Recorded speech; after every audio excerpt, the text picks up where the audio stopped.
menaluki bumi demi koko yang dicari-cari.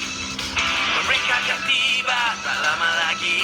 Apa mungkin terjadi? Jadi kita perlukan penyelamat bumi. Bobo Boy. Bobo Boy. Bobo Boy.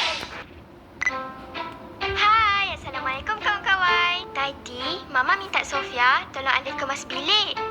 Jom kita tengok bilik Alif.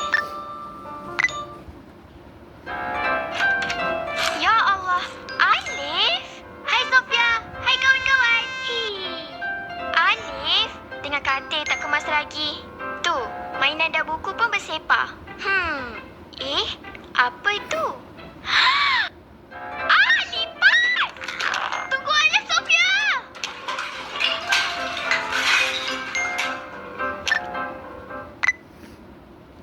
Itulah. Sepah lagi. Kan dah ada lipas. Alah, Alif tak pandai kemas bilik lah, Sofia. Tak apa. Jom kemas sama-sama. Okey? Okey. Alif, cantik tak baju Sofia? Tarara. Hihi, berasai. Apa? Alamak. Kalau nak kemas bilik, mula-mula kita kena kemas katil. Kemas katil ni senang je. Bantal tu kena letak kat tengah. Cara ni pula, jangan biar berkedut. Alif, jom buat sama-sama. Bukan tengok je.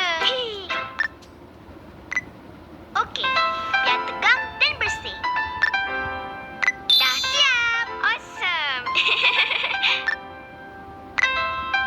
Yang kedua, susun mainan. Kita susun ikut jenis. Mainan dengan mainan, buku dengan buku.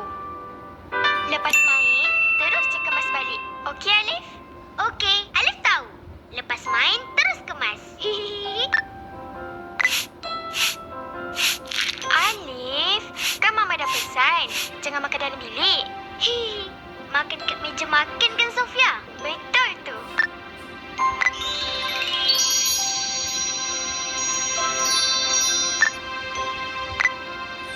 Kami dah siap kemas bilik. Awesome. Bilik kemas, Mama pun sayang. Mama.